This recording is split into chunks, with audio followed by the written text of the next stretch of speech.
그럼 미용업계에 종사하시는 분들보다 과연 더 시술을 잘할 수 있냐? 라고 했을 때 거기서 과연 진짜 당당하게 내라고 할 수 있는 분이 많을까요? 저도 소비자예요. 반영구 같은 경우는 아까도 말씀드렸지만 눈썹이나 아이라인 같은 경우는 제가 셀프로 할 수는 없어요. 절대로. 저도 어딘가를 찾아가서 시술을 받아야 된단 말이죠. 저도 접근성이 좀 더 좋았으면 좋겠고요. 그리고 병원 가서 말하는 거 굉장히 좀 어렵고요. 그러다 보니까 뭔가 좀 편한 곳, 좀 더 쉽게 시술을 받을 수 있는 곳, 이것만 전문적으로 하는 곳을 찾게 되더라고요. 그런 면에서 봤을 때 합법화를 하되 굉장히 제도적으로 엄격한 관리 하에 합법화를 하셨으면 좋겠습니다. 이게 저의 온전한 소견입니다.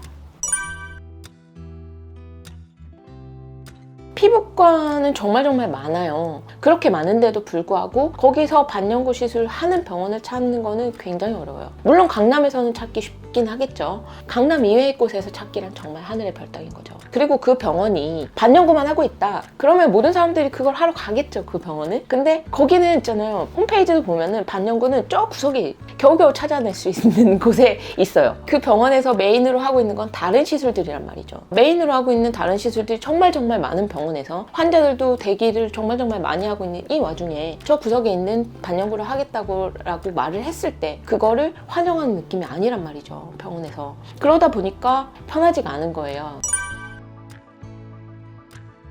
친구분들도 사실 반영구를 지금 많이들 하고 있는 상태신 거죠? 거의 다 한 것 같아요. 제 주변 친구들은. 네. 샵이나 아니면 소개로 많이 가는 것 같아요. 소개로 많이 가죠. 실제 병원 의원을 굳이 찾아서 반영구를 하는 곳을 찾아서 가지는 않는다는 얘기죠. 네. 결과에 대해서는 만족을 하시나요? 저는 만족은 해요. 특별히 뭐 문제가 있었다든지 아니면 부작용이 있었다든지 그런 경우가 있어요. 부작용은 없고 네. 좀 지워졌을 때 좀 빨갛게 지워진다는 거? 그거 빨갛게 빼고는 지워지고. 네. 반영구 샵이라든지 이런 데는 지금 현재는 불법이라서 음지에서 행해지고 있긴 하지만 거기는 반영구만 하고 있어요. 그래서 거기를 찾아가게 되면 모든 사람들이 반영구를 기다리고 있고 그 시술을 하시는 분도 반영구 하시는 분을 굉장히 환영하죠. 그러다 보니까 당연히 거기를 선호하게 돼 있어요, 소비자 입장에서는. 맞아요. 의료법에서 관리를 하고 있는 이유가 바로 그거예요. 이 바늘이 피부 바깥에만 칠을 한다라고 하면 이거는 절대 의료법이 아니죠. 근데 바늘이 들어갔다 나오면서 안에다가 상처를 내고 또 심지어 피까지 나는 경우가 있죠, 반영구를 하게 되면. 그러다 보니까 이거는 무조건 의사가 관리를 해야 된다, 이거는 말이 안 된다, 일반인이 이걸 어떻게 관리를 할 수 있냐 라고 하면서 의료법에다가 처음에 집어넣게 된 거예요. 이 부분에 대해서는 아까 말씀드렸듯이 제도적인 장치가 무조건 필요한 거는 맞는데요. 만약에 이 부분에 대해서 저한테 반박을 하신다면 그러면 해외의 경우는 어떻게 설명을 할 겁니까? 라고 여쭤보고 싶어요. 해외의 경우 우리나라랑 일본을 제외한 모든 나라가 그냥 문신에 대해서 관리, 교육을 받는다든지 시험을 본다든지 하는 걸 통해서 일반인이 다 반영구를 할 수가 있어요. 우리보다 선진국인 미국, 프랑스, 유럽 쪽도 마찬가지예요. 반영구에 대한 수업을 듣고 그리고 공부를 하고 시험을 보고 어떤 일정 교육 과정을 이수를 하고 나면 바로 자격증이 주어져요. 부작용이 심하다면은 그거는 정말 고려를 해봐야 되는 건데 얘는 그렇게까지 부작용이 심하냐라고 했을 때 그렇지 않다고 생각을 하는 거죠. 일단 우리나라에서만 해도 1000만 명이 반영구를 했다고 했을 때 이게 문제가 발생을 해서 사건이 커진 경우가 그렇게 많았나요? 라고 하면 저는 그렇지 않다고 보거든요. 아까도 말씀드렸듯이 색소가 빠졌을 때 붉게 빠지는 거 정도. 근데 이거는 의사들도 어떻게 해결할 수 없습니다. 빠진 거에 대해서 지우던지 그거를 새로 그 위에 덧입히던지 하는 방법 말고는 사실은 없어요. 바늘이 아무리 침식적으로 좀 들어간다 하더라도 얘가 문제를 일으킬 여지가 있느냐 라고 했을 때 저는 그렇지 않다고 생각을 하기 때문에 찬성을 하는 거죠. 의료시술에 들어가는 건 맞고요, 현재는. 그리고 의료법에 적용이 되는 거는 맞아요. 근데 반영구는 예외적으로 둬도 되지 않나 라고 생각을 한다는 거죠.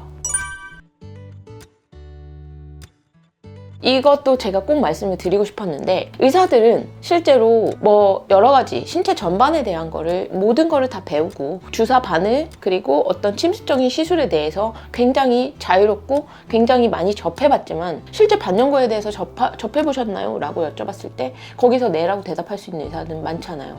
왜냐면 반영구를 우리가 정규 교육 과정에서 배우지 않거든요. 교육 과정에서 배우는 거는 바늘을 다루는 방법이긴 하겠지만 반영구는 저도 사실 배웠거든요. 따로 가서 배웠는데 이걸 배울 때 있어서 그 배운 것들이 저의 의학적인 지식과는 전혀 관련 없는 것들이었어요. 왜냐면 굉장히 미용과 관련된 부분이 더 많거든요.